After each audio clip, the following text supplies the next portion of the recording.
Welcome to Life by a Thousand Words.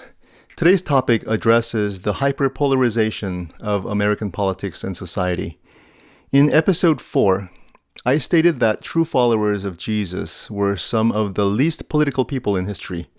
The writings and other records of Paul, Augustine, the Moravian Missionaries, William Carey, Hudson Taylor, Billy Graham, and others are extraordinarily apolitical and testify to their single-minded purpose of solely preaching the gospel of Jesus Christ.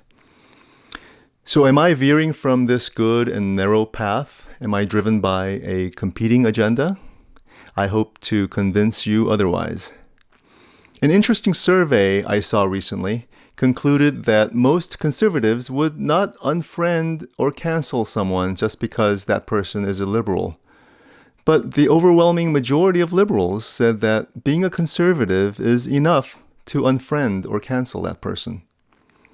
There are 1,000 obstacles to seeing the truth of the gospel message clearly. And today, a ferocious and intensifying obstacle is the agenda-driven political disinformation, which has caused great division and misunderstanding between friends, family, and even fellow believers. This should come as no surprise to anyone who has not been completely inactive on social media recently. As an update, over the weekend, my house has been egged a 4th time, evidence that this issue is real and raw. In order to tackle this monster of political disinformation, I will clarify a few pairs of concepts along the way, like individualism versus collectivism, capitalism versus socialism, and conservatism and classical liberalism versus leftism. These are all complex issues for sure, but even a basic understanding may help to keep you from being deceived by false popular narratives and help you become a peacemaker in our fracturing society. Many people today have been thoroughly convinced by the relentless programming from the decidedly left-wing agenda-driven media and liberal academia that views and opinions outside of their conveniently defined mainstream constitute extremism or intolerance, even if half of Americans hold these views. This ironic intolerance in the name of tolerance has led to some of the most insular lack of thought diversity in our schools, workplaces, and even churches, especially among the young and the well-educated who overwhelmingly have negative opinions of conservatives. As a Korean immigrant, I have been exposed to both Eastern and Western ways of thinking, including collectivism and individualism, each of which I believe has its merits. For example, South Korea's collectivist response to COVID-19, including wearing masks in public and personal GPS tracking, has been extremely successful in combating the spread of the virus, especially given the population density. When I see hyper-individualists in the US who absolutely refuse to wear a mask under any circumstance, or continue to assert that masks don't help in limiting the spread, it's hard not to cringe. However, many of us have also seen videos of outrageous examples of collectivist rage and violence against MAGA hat-wearing individuals who reject the popular narrative that our president and his supporters are evil racists. Today, it seems that half of our nation has all but abandoned individualism and capitalism in favor of collectivism and socialism. Many people equate individualism with selfishness and self-centeredness, capitalism with greed and the obsession with money, and socialism with caring for others. I believe these gross and unfortunate misunderstanding explains why people on the left no longer view those on the right as friends and respectable neighbors. Why would anyone want to be friends with people who are self-professedly not caring for others, besides being racist, sexist, homophobic, not to mention ignorant and superstitious, as the agenda-driven media has already convinced them? Individualism is the political philosophy emphasizing the moral worth of the individual. This stands in contrast to collectivism and totalitarianism, its big brother, which will sacrifice the individual in the name of the collective. For example, during the Chinese Cultural Revolution, Mao's Red Guards massacred 20 million individuals in the name of the collective. Even today, Chinese nationals that challenge the Communist Party collective routinely disappear. In the US, we hear Marxist pre-revolutionaries shout, "Eat the rich," in their attempt to normalize the envy-driven collectivist mindset. Behind every communist, socialist, and other leftist movements, you will always find the common root of Marxism, which is decidedly atheist. On the other hand, the biblical concept that men are created in the image of God gave rise to the Judeo-Christian ideal of individual rights and liberties. This naturally led to property rights, the bedrock of capitalism, which is the protection of the fruit of one's labor against confiscation by others. Not surprisingly, nations and cultures where these principles took hold developed rapidly throughout history. Consequently, there was nothing even remotely comparable to the quality of the output in literature, music, and the arts, and technology and commerce of Western Europe during the Renaissance, at least for hundreds of years. The same biblical concept of individual rights led to the founding principles of this nation, including the idea that all men are created equal, and the Civil War to end slavery.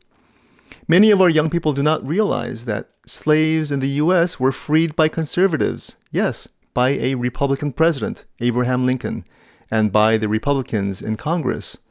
In contrast, the KKK was founded and populated by Southern Democrats who opposed these principles. Liberal academics have tried to address this embarrassing historical fact by pushing the convenient party switch false narrative. The recognition of the fundamental rights of individuals and the incentive of property ownership gave rise to the greatest discoveries and human progress to date, which not only benefited the individual, but also the collective. Today, almost every life-enhancing product and technology that we enjoy were created by the same individualism and capitalism, and categorically not by collectivism or socialism.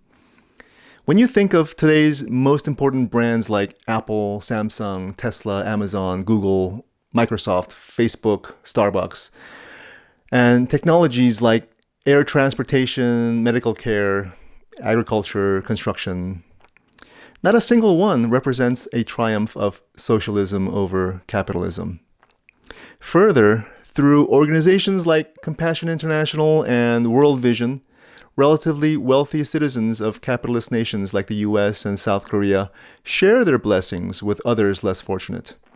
While collectivism often leads to the oppression of the individual and mass poverty, free market capitalism leads to abundance for the individual as well as their community. Even collectivist nations that opened up to capitalism in recent years, like China, Russia, Vietnam, have reaped tremendous benefits. American conservatism is rooted in individualism and capitalism, as well as the acknowledgement of human depravity, which is the rationale for its call for limited government and a strong national defense and Second Amendment rights.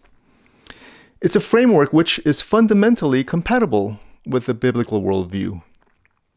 Whereas classical liberalism, with its emphasis on civil liberties and economic freedom, can be a healthy self-checking mechanism to conservatism, leftism is something entirely different.